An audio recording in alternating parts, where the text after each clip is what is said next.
সামনেই ধনতেরাস। সোনা কেনার হিড়িক লাগে সকলের পথে।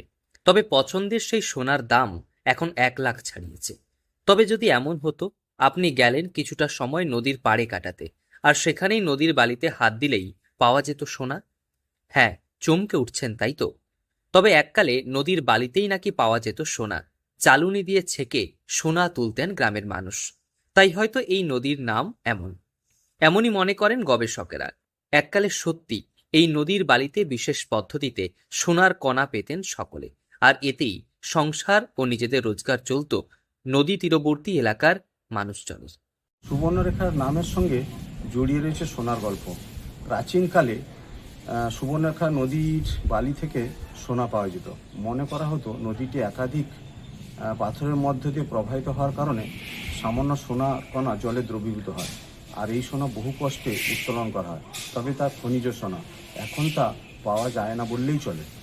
ঝাড়খণ্ডে উৎপত্তি, পশ্চিমবঙ্গ এবং ওড়িশার মধ্য দিয়ে প্রবাহিত হয়েছে সুবর্ণরেখা নদী। নদী কেন্দ্রিক গ্রামগুলোতে নদীর ওপর ভরসা তীরবর্তী এলাকার মানুষজন। তবে জানেন, এই নদীতেই নাকি পাওয়া যেত সোনা। এখনো অল্প বিস্তর কোথাও কোথাও পাওয়া যায়। তবে আপনি যাবেন নাকি এই সোনার খোঁজ করতে? সুবর্ণরেখা নদীর সঙ্গে সোনার সম্পর্ক বহুদিনের। ঝাড়খণ্ড হোক কিংবা পশ্চিমবঙ্গ, বিভিন্ন জায়গায় বহু মানুষ এই নদীর বালি থেকে সোনা আহরণ করে বিক্রি করে নিজেদের জীবন জীবিকা নির্বাহ করেন। শুনতে যতটা সহজ, আদতে সেই প্রক্রিয়া ততটাই কঠিন। তবে আদৌ কি সোনা পাওয়া যায়? পশ্চিমবঙ্গ, ওড়িশা কিংবা প্রতিবেশী রাজ্য ঝাড়খণ্ডের অন্যতম এক নদী সুবর্ণরেখা। নদীর নামের সঙ্গে জড়িয়ে রয়েছে সোনা কথাটি। মনে করা হয় নদীর বালিতেই পাওয়া যেত সোনা, যা এখন পাওয়া যায় না। নদীর বালি থেকে সোনা বের করে তা বিক্রি করে সংসার চালাতেন বহু মানুষ। তবে কোথা থেকে আসে এত সোনা? আদৌ কি সোনা পাওয়া যায়? সেই প্রশ্ন এখন প্রত্যেকের। তবে ভূবিজ্ঞানীদের কাছে এখনো প্রতিষ্ঠিত কোনো তথ্য নেই। মনে করা হয় নদীর জলে দ্রবীভূত হয় সোনা, যা মিশে যায় বালির সঙ্গে। বহু প্রক্রিয়ার পর সেই সোনা উদ্ধার করেন গ্রামের মানুষ, যা একটা চাল দানার থেকেও ছোট। ঝাড়খণ্ডের এমন কিছু জায়গা রয়েছে যেখানে স্থানীয় আদিবাসীরা সকালে এই নদীতে যান এবং বিকেল বেলা ফেরেন। সোনার কণা সংগ্রহ করতে নদীর বালিতেই সারাটা দিন কাটে। যুগ যুগ ধরে তারা এই কাজ করে চলেছেন। শুধু তাই নয়, পশ্চিমবঙ্গের বেশ কিছু জায়গায়ও সোনা আহরণ করতে দেখা যায়। এককালে তা হতো। তবে ঠিক বিষয়টা কি?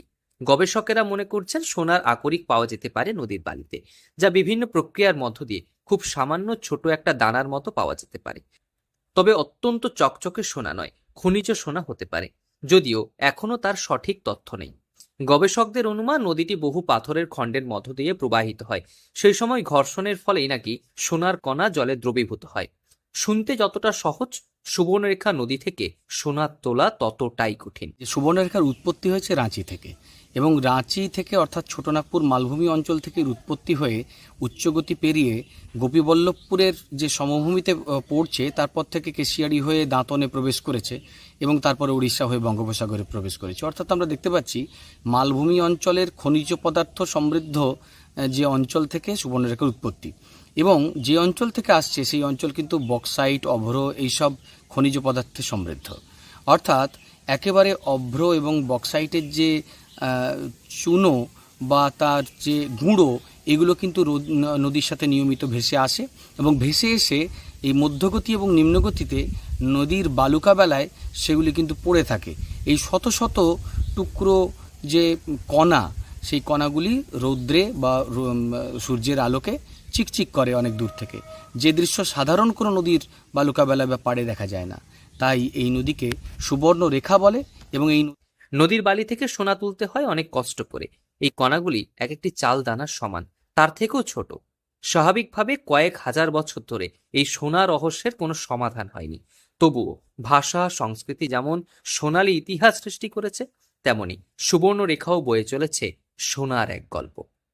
পশ্চিম মেদিনীপুর থেকে রঞ্জন চন্দ্রের রিপোর্ট, লোকাল 18 বাংলা।